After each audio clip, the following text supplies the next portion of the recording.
सरस्वती विद्या मंदिर सिनिडी +2 धनबाद का मैं आचार्य जितेंद्र कुमार दुबे सोशल साइंस सामाजिक विज्ञान में भूगोल पढ़ाता हूँ, जो आज क्लास 8 में भूगोल के अंतर्गत पहला पाठ संसाधन के संबंध में हम लोग जानकारी प्राप्त करेंगे। संसाधन क्या है, संसाधन किसे कहते हैं, संसाधन का तात्पर्य क्या है। जैसा कि मैंने कुछ एग्जाम्पल आपके सामने रखा हूँ, मोबाइल, लैपटॉप, कार, ये पृथ्वी का मॉडल, ग्लोब, हवाई जहाज, ये हमारे लिए संसाधन है। सम बराबर साधन, जो सबके लिए साधन उपलब्ध हो। तो संसाधन का परिभाषा जो है निम्न प्रकार है। संसाधन वे कहलाते हैं जो सामाजिक दृष्टि से, आर्थिक दृष्टि से, धार्मिक दृष्टि से, राजनैतिक दृष्टि से जिन वस्तुओं का उपयोग हम करते हैं और जिनका मान्य हो, जिनको घर में या समाज के द्वारा मान्यता प्राप्ति होती है, उसी को संसाधन कहते हैं। जो हमारे लिए यूजफुल नहीं है वे संसाधन नहीं हो सकता है। तो जिन वस्तुओं का हम अपने लिए साधन के रूप में यूज करते हैं उसी को संसाधन कहते हैं। जैसे मोबाइल, अब जो है हम जो है संसाधन के प्रकार के संबंध में पढ़ेंगे। हम लोग जो है संसाधन के विभिन्न प्रकार होते हैं। पहला जो है प्राकृतिक संसाधन।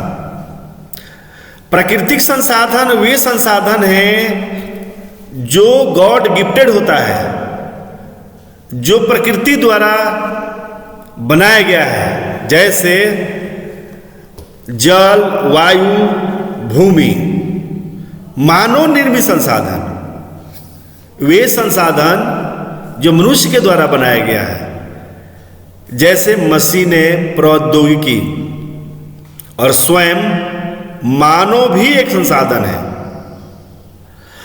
प्राकृतिक संसाधन को भी हम जो है निम्नलिखित आधारों पर वर्गीकृत करते हैं। जैसे विकास और उपयोग के स्तर के आधार पर दो संसाधन हैं, वास्तविक संसाधन, संभाव्य संसाधन। उत्पत्ति या उद्गम के आधार पर भी दो संसाधन हैं, जैव संसाधन, अजैव संसाधन। उपलब्ध भंडार के आधार पर भी संसाधन का वर्गीकरण किया गया है, जैसे नवीकरणीय संसाधन और नवीकरणीय संसाधन। वितरण के आधार पर संसाधन का वर्गीकरण किया गया है, सर्वव्यापक संसाधन या स्थानीय संसाधन। अब जो है इन संसाधनों के वर्गीकरण का विस्तार से हम लोग अध्ययन करेंगे। जैसे पहला संसाधन प्राकृतिक संसाधन है। जीवन के लिए आवश्यक पदार्थों की आपूर्ति करने वाले वे सभी जैव, अजैव स्रोत जो प्रकृति में पाए जाते हैं प्राकृतिक संसाधन कहलाते हैं। जैसे वाटरफॉल, जलप्रपात, कोयला और जंगल या फॉरेस्ट। दूसरा नेक्स्ट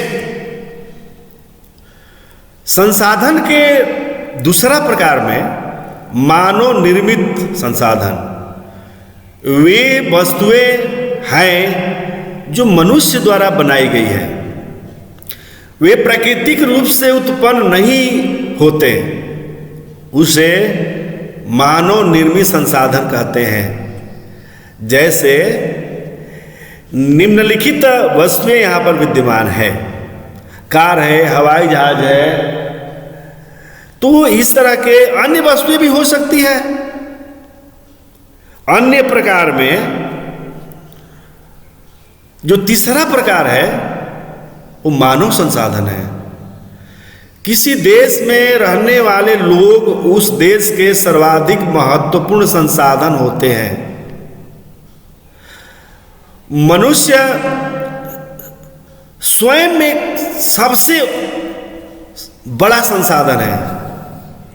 जिस देश के मानव का, मनुष्य का क्वालिटी सुपर होती है, वही देश धनाढ्य होता है। शैक्षणिक दृष्टि से, आध्यात्मिक दृष्टि से, सांस्कृतिक दृष्टि से जिस देश के मानव श्रम, ज्ञान और तकनीक का उपयोग करते हैं, जिससे संस्कृति का विकास होता है, वही मनुष्य मानवीय संसाधन का प्रतिरूप है। अर्थात मानवीय संसाधन के अंतर्गत स्वयं मानव एक संसाधन है। मानव अपने श्रम, ज्ञान एवं तकनीक से विविध संसाधनों का उपयोग करता है। संस्कृति का विकास भी एक संसाधन प्रतिरूप है। प्राकृतिक संसाधनों के प्रकार का उदाहरण सहित हम लोग जो है विस्तार से यहाँ चर्चा करेंगे, और आप जो है ध्यान से इसको देखिए और सुनिए। प्राकृतिक संसाधन के कई जो है निम्नलिखित आधार वर्गीकरण किया गया है। जो पहला आधार है, विकास और उपयोग के स्तर के आधार पर संसाधन का वर्गीकरण। पहला जो है वास्तविक संसाधन है। वे संसाधन जो मनुष्य द्वारा फाइन और रिफाइन करके अंतिम चरमोत्कर्ष पर पहुंचा दिया गया है। अब केवल यूज ही किया जाएगा, उसके बाद उसमें विकास की कोई अब आगे जो है योजना नहीं है। आगे जो है कोई विकास का रास्ता नहीं है, यानी कि अंतिम चरण पर है। उसे वास्तविक संसाधन कहते हैं। जैसे रसोगुल्ला, जैसे फिर जो है विभिन्न हो सकते हैं इस तरह के एग्जाम्पल। मिठाई के अंतर्गत रसगुल्ला है, लड्डू है, खनिज है। तो दूसरा जो इसका वर्गीकरण है, संभाव्य या भावी संसाधन। वे संसाधन जिसमें संभावना है, वे संसाधन है, विद्यमान है, यहाँ पर पृथ्वी पर है, लेकिन उसका भरपूर मात्रा में यूज नहीं हुआ है। पोटेंशियल अभी है वो। जैसे पानी की कमी नहीं है धरती पर, लेकिन संभावना है कि पानी से बहुत सा हम लोग संसाधन अपना बना सकते हैं। जैसा कि हम जानते हैं, जल में हाइड्रोजन और ऑक्सीजन मिलता है, और हाइड्रोजन और ऑक्सीजन पर आधारित संसाधन का उपयोग करें तो देश और दुनिया जो है बहुत ही आगे बढ़ सकती है। इसलिए जल एक संभाव्य संसाधन है। प्राकृतिक संसाधन का अगला जो शब्द है उत्पत्ति और उद्गम के आधार पर, उत्पत्ति और उद्गम के आधार पर दो संसाधनों में वर्गीकृत किया गया है। पहला जैव संसाधन, जिसमें बाघ या अन्य जीव हो सकते हैं, पेड़ वनस्पतियां या स्वयं में मनुष्य भी हो सकता है। जैव संसाधन का उदाहरण, जैव संसाधन वे संसाधन हैं जिनमें जीव की प्राप्ति होती है, उसे जैव संसाधन कहते हैं। Living things. अजैव संसाधन वे संसाधन हैं जिसमें जीव नहीं होते हैं, ज्ञान नहीं होता है, उस पदार्थ को अजैव संसाधन कहते हैं। जैसे मृदा, चट्टानें। प्राकृतिक संसाधन का अगला वर्गीकरण भंडार के आधार पर संसाधन का वर्गीकरण किया गया है, जिसमें पहला है नवीकरणीय संसाधन। जिन संसाधनों का यूज अगेन एंड अगेन बार बार हम कर सकते हैं, उसको नवीकरणीय संसाधन कहते हैं। जैसे पवन ऊर्जा, सौर ऊर्जा। दूसरा जो है अनवीकरणीय संसाधन। अनवीकरणीय संसाधन वे संसाधन हैं जिनका हम एक बार उपयोग करते हैं, जैसे पेट्रोलियम, कोयला। नेक्स्ट, वितरण के आधार पर संसाधन का वर्गीकरण।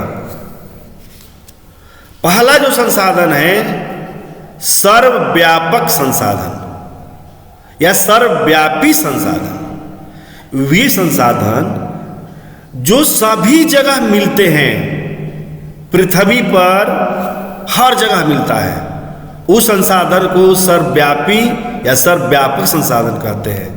जैसे वायु, जल।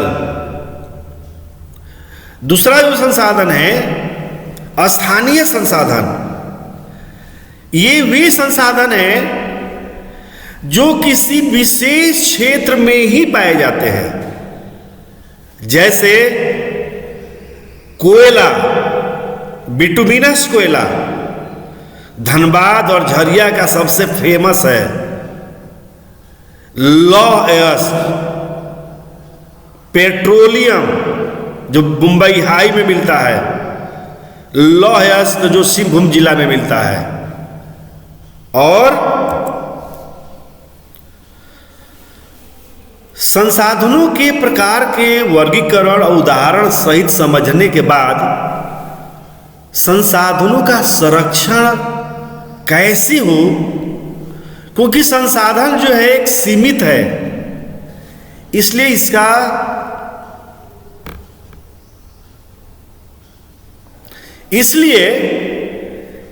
इसका संरक्षण किस प्रकार हो, इसकी सुरक्षा किस प्रकार हो, इस पर हम लोग को ध्यान देना अति आवश्यक है। विभिन्न श्रेणियों के संसाधनों को संरक्षित रखने के लिए निम्नलिखित उपाय किए जा सकते हैं। पहला, संसाधित वस्तुओं का पुनः प्रयोग। जैसे खाली डब्बे, बोतल आदि का पुनः इस्तेमाल में लाना, यानी कि रिसाइकलिंग करना। जैसा कि हम जानते हैं कि ठेला वाला, कबाड़ी वाला हर गली में, हर नली में, मोहल्ला में घूमते रहते हैं, और हम लोगों द्वारा फेंका गया प्लास्टिक के जो वस्तुएं होता है उसको इकट्ठा करते हैं, फिर कबाड़ी खाना में ले जाते हैं, फिर रिसाइकलिंग होकर के पुनः बोतल हमारे घर तक पहुंच जाता है। तो ये जो है संसाधन का संरक्षण हुआ। अगला जो पॉइंट है बेकार वस्तुओं का पुनः चक्रण करना, कागज कपड़ा फेंक दिया जाता है जो है, उसको कलेक्शन करके रिसाइकलिंग करना, और तब जो है हम संसाधनों को सुरक्षित रख सकते हैं। अगला पॉइंट, कागज का दुरुपयोग अथवा बर्बादी न करना, क्योंकि कागज बनाने में अनेक पेड़ काटे जाते हैं। हम सभी जानते हैं कि पेड़ के पत्ते, छाल, जो तना होता है, उसी से कागज बनता है। इसलिए पेड़ों की भी रक्षा करना है, कागज की भी सुरक्षा करना है, और दुरुपयोग नहीं, बर्बादी नहीं, एक एक लाइन का सदुपयोग करना है, ताकि हमारा संसाधन जो है आने वाली पीढ़ी के लिए सुरक्षित रह सके। नेक्स्ट, अनावश्यक बिजली आदि का उपयोग न करना, जरूरत न होने पर पंखे, लाइट, एसी आदि बंद कर देने चाहिए। बहुत से लोग ऐसे होते हैं जो ऑफिस जाना है उनको, या ड्यूटी पर जाना है, बीवी को या बच्चे को कह देते हैं कि सब कुछ बंद करके बाजार जाना या स्कूल जाना। लड़का भी भूल जाता है, वाइफ जो है मोहल्ले में चली जाती है दरवाज़ा बंद करके, और एसी भी, लाइट भी, पंखा भी, सब कुछ चलता रहता है, जलता रहता है। इस पर ध्यान देने की आवश्यकता है, क्योंकि जब ये सुरक्षित रहेगा तो हम सुरक्षित हैं। इसलिए इनकी रक्षा करना और सुरक्षा करना मनुष्य का परम कर्तव्य है।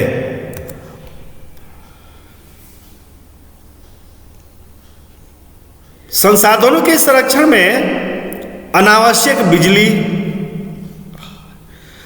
जल आदि का उपयोग न करना, जरूरत न होने पर पंखे, लाइट, एसी आदि बंद कर देने चाहिए।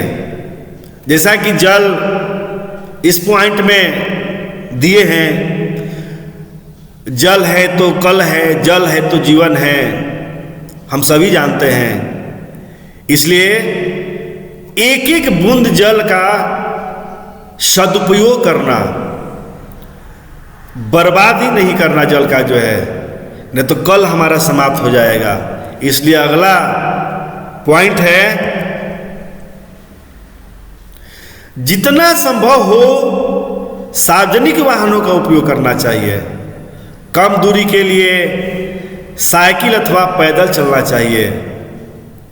नहीं तो पान खाने जाना है, सब्जी लाने जाना है, कार पर चढ़ करके जाते हैं पान खाने और सब्जी लाने। बताइए पेट्रोल कितना जो है लिमिट है, सीमित है, और उसका दुरुपयोग करते हैं। इसलिए संसाधनों की सुरक्षा भी और संसाधनों की बर्बादी भी, दोनों का मूल कारण मनुष्य है। इसलिए एक जागरूक मनुष्य, एक सजग चेतनशील मनुष्य साधनों के सुरक्षा पर विशेष ध्यान देता है। इसलिए सारे दुनिया के तमाम लोगों को जागरूक करना अति आवश्यक है। आज संसाधन की जानकारी हम लोग प्राप्त की, संसाधन से संबंधित। आज का कक्षा यही समाप्त होता है। थैंक्स।